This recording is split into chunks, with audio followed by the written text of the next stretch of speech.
જય સ્વામિનારાયણ. બ્રહ્મ સ્વરૂપ પ્રમુખ સ્વામી મહારાજ જીવન ચરિત્ર ભાગ 12. આજનું વાંચન. બ્રહ્મ વિદ્યાની કોલેજમાં દીક્ષાનો પીરિયડ. તારીખ 25/3ની સવારે સારંગપુરના વાતાવરણમાં વૈરાગ્યનો વાયરો વહી રહેલો. તેને ગતિ આપવામાં તેવી સુશિક્ષિત નવયુવાનો નિમિત્ત બનેલા. તેઓને સ્વામીશ્રીએ પ્રાતઃ પૂજા બાદ ગુરુમંત્ર આપી દીક્ષિત કર્યા. ત્યારે આ ચમત્કાર નિહાળનારા હજારો મનુષ્યો જય જયકાર કરી પાર્ષદોને વધાવતા રહ્યા. સ્વામીશ્રી પણ આ વહાલ સોયા માનસ પુત્રોને ભગવાનના ખોળે મૂકી અપૂર્વ આનંદ પામ્યા. એ જ આનંદમાં તેઓએ અમૃત ધારા વહાવી દીધી કે આજે અહીંયા સાધુ થવા છોકરા આવ્યા છે, એમને ધન્યવાદ છે. એ ભણેલા ગણેલા છે, રખડતા આવ્યા હોય એવું નથી. એકના એક આપવા એ બહુ મોટી વાત છે. એટલે આજે અહીંયા સાધુ થવા આવ્યા એમને ધન્યવાદ છે. મા બાપને પણ ધન્ય છે. સાધુ બનવું બહુ કઠણ છે. આ થવું સહજ નથી. ઘરનો ઉંબરો મૂકવો એ હિમાલય પર્વત ઓળંગવા જેવી કઠણ વાત છે. શાસ્ત્રીજી મહારાજ, યોગીજી મહારાજનો આ પ્રતાપ છે. તેથી આ કાર્ય થાય છે. અહીં જેવું પરિવર્તન થાય એવું બીજે ક્યાંય થતું નથી. દુનિયામાં હોદ્દા અધિકાર કરતાં અહીંયા 1000 ગણું, લાખો ગણું, અનંત ગણું સુખ છે. હજી તો આ સાધુ કર્યા અને બીજા તૈયાર જ છે. એટલે કહેવાનું શું કે જોગી મહારાજની કોલેજ ચાલુ જ છે. અહીંયા જે યુવકો આવ્યા છે એ એકાંતિક ધર્મ સિદ્ધ કરશે. આ ડિગ્રી મળ્યા પછી કોઈ દિવસ ક્યાંય પાછો પડે નહીં. આમ એક અલૌકિક પદવીદાન સમારંભ સંપન્ન કરી સ્વામીશ્રી ઉતારે પધાર્યા. ત્યારે અહીં તારીખ 29/3ની રાત્રે આફ્રિકાનો ધર્મ પ્રવાસ ખેડી ત્યાગ વલ્લભદાસ સ્વામી આવી પહોંચ્યા.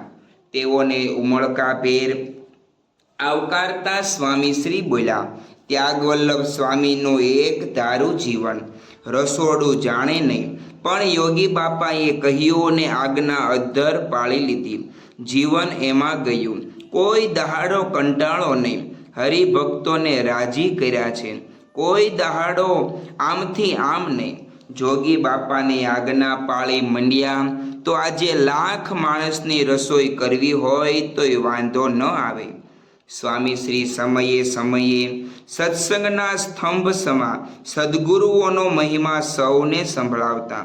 તેથી સંત અને સત્સંગી સૌને સાધના માર્ગ સ્પષ્ટ થઈ રહેતો. મારું પણ ક્યાં કંઈ છે. આફ્રિકાથી આવેલા સંતોને મળી સ્વામીશ્રી તારીખ 29/3ની રાત્રે ભોજન અંગીકાર કરી રહેલા. ત્યારે તેઓના થાળમાં મૂકવા માટે એક સંત જાદરિયાના 2 ચકતા લઈ આવ્યા. પરંતુ તેમાંથી એકને થાળમાં મૂકી સેવકે બીજું ચકતું એ સંતને જ પરત કરતા કહ્યું, લો, આ તમારું, લઈ જાઓ. જોકે સ્વામીશ્રીએ તો કંઈક અલગ જ અભિપ્રાય આપતા જણાવ્યું, ચકતા વધારે લાવવા જોઈએ ને. તેઓનો ઈરાદો સામે બેઠેલા સંતોને પ્રસાદ વહેંચવાનો હતો. તે પામી જઈ પેલા સંતને સેવકે આપી દીધેલું બીજું ચકતું થાળમાં પાછું મુકાવી દીધું. તે જોઈ એ સંત મજાકમાં બોલ્યા, લ્યો, આ તો મારો પ્રસાદ ગયો, તમારું ક્યાં કાંઈ છે. સ્વામીશ્રીએ આ જાણપણું આપ્યું. ત્યારે એ સંતે ભૂલ કબૂલી કે બાપા, આપની વાત બરાબર છે, બધું આપનું જ છે, મારું ક્યાં કંઈ છે. મારું પણ ક્યાં કંઈ છે. બધું શ્રીજી મહારાજ, શાસ્ત્રીજી મહારાજ, યોગી બાપાનું છે. એ સમજી રાખો, આપણું કાંઈ છે જ નહીં. સ્વામીશ્રી બોલ્યા. 60 વર્ષથી સંસ્થાના સૂત્રધાર રહેલા તેઓને એક સામાન્ય વાનગી પણ પોતાની માલિકીની જણાતી નહોતી. સત્તા, સામગ્રી કે સુવિધા, સન્માનના નહીં, પરંતુ સદા સેવાના જ ઇજારદાર રહેલા સ્વામીશ્રી જેવા પ્રમુખ આ વિશ્વને બીજા મળશે ખરા? જેવું નથી પામતું મન ખેદ. તારીખ 31/3ની સવારે અંકલેશ્વર અને ઘોઘંબાના મંદિરોની મૂર્તિઓમાં દૈવત સિંચી સ્વામીશ્રી આજની સાંજે એક મીટિંગથી પરવાર્યા ત્યારે તે બેઠકના સદસ્ય સમા એક સંત બોલી ઉઠ્યા, બાપા, આપને આટલી બધી પ્રવૃત્તિ છે તોય આપના મુખારવિંદ પર ટેન્શનની એક રેખા નથી રહેતી. ફ્રેશ પ્રફુલ્લિતતાના ફ્રેશ જ હો છો. ટેન્શન રાખવાથી શું કામ થાય? થતું હોય તેય બગડે. ભગવાનની દયાથી બધું ચાલે છે. એ જ કામ કરે છે, એ જ બધું સાચવે છે.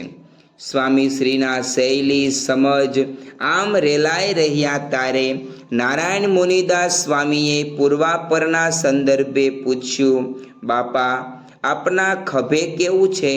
ખભો દુખે છે? હા, થોડું ઘણું દુખે, ખાસ કંઈ નથી. એટલે દુખે તો છે ને, પણ રડવાથી શું થાય? સહન કરવું. રડવાથી દુઃખ ઓછું ન થાય. વધારે દુખે તો સહન ન થાય. હવે અવસ્થા થઈ એટલે આવું રહેવાનું જ, એમ સમજીને સુખ્યા રહેવાનું. આપણે કાંઈ કરવા જઈએ તોય આપણાથી શું થાય? ભગવાનની ઈચ્છાથી જ બધું થાય છે. આ સમજણ રાખીએ તો વાંધો આવે નહીં. નીકળતો હર્ષ શોકની નદીઓ મોટી, એમાં જાય તણાણો. જો હર્ષ શોકમાં પડ્યો રહે તો મારા ભાઈ દરિયા ભેગો થઈ જાય. સ્વામીશ્રી બોલ્યા, એક ભગવાનના જ આધારે જીવન વિતાવનારા તેઓને કોઈ પરિસ્થિતિ પજવી ન શકતી. મૃત્યુ માર્ગ શોધે છે.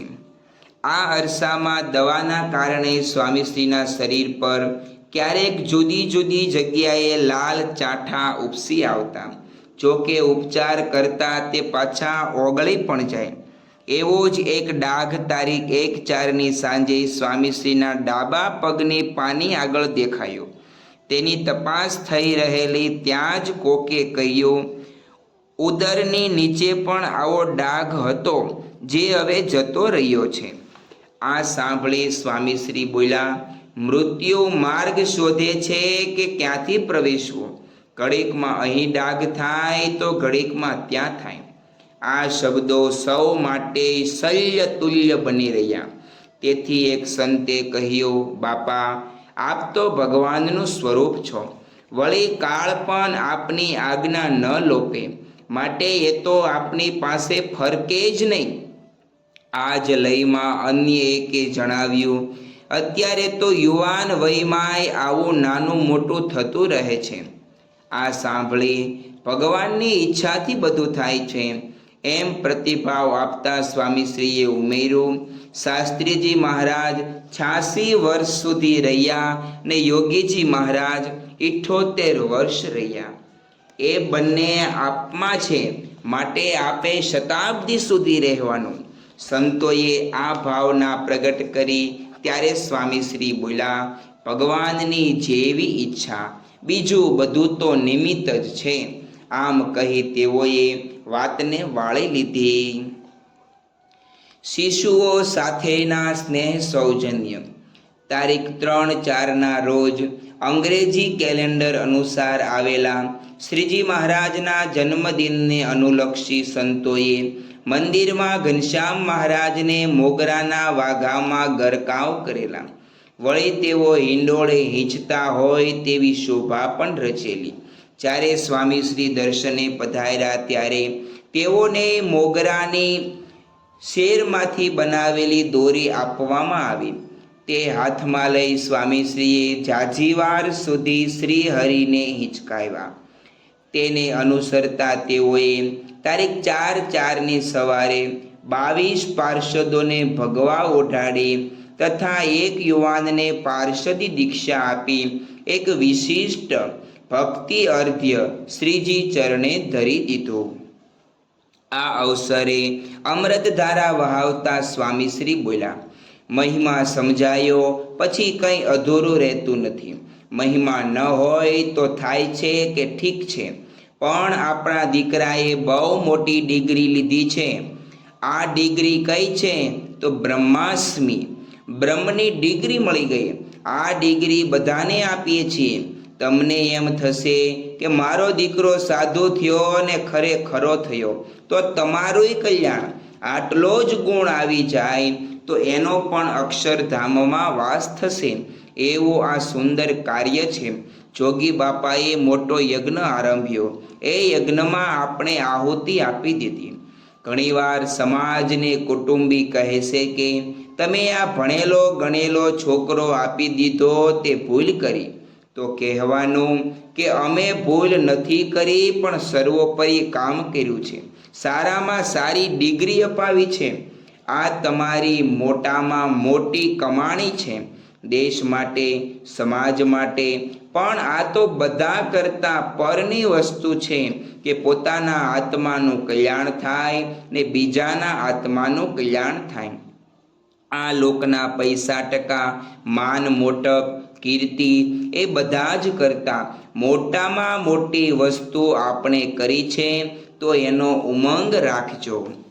આમ શ્રીજી મહારાજના કંઠમાં સંત સુમનની માળા પહેરાવી ઉતારે પધારેલા સ્વામીશ્રી અત્રે તારીખ 7/4ના રોજ મુલાકાતના દોરમાં પરોવાયા. ત્યારે એક બાળકે તેઓને ઠાકોરજી માટેનો પ્રસાદ ધર્યો. તે સ્વીકારી સ્વામીશ્રીએ તો તે બાળકને લાડુડીનું બોક્સ આપતા કહ્યું, અમારે તને પ્રસાદ દેવો પડે ને. એક નાદાન શિશુ સાથે પણ સ્વામીશ્રીનો વ્યવહાર સૌજન્યસભર રહેતો. તેની સાથે સ્નેહસભર પણ એટલો જ. તેથી થોડી વારમાં એક પ્રેરક ઘટના ઘટી.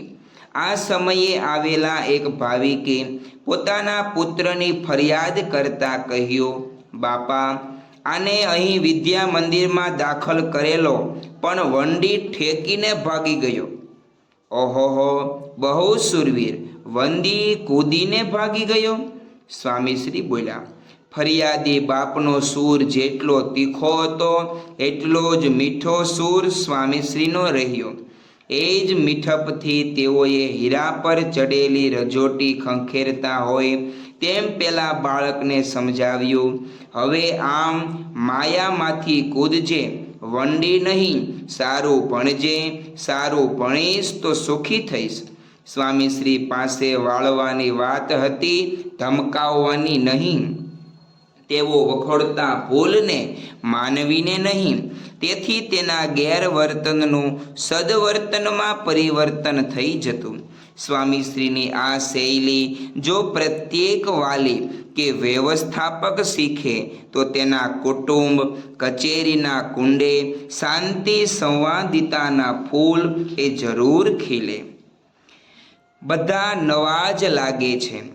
તારીખ 7/4ની બપોરે સ્વામીશ્રીના ભ્રમણ દરમિયાન મંદિરના બાંધકામ વિભાગનો અહેવાલ રજૂ થવા લાગ્યો. તેમાં ક્ષત્રિય ભક્ત ઇન્દ્ર વિજયસિંહનો ઉલ્લેખ થતાં જ સ્વામીશ્રીએ પૂછ્યું, એમનું ગામ કયું?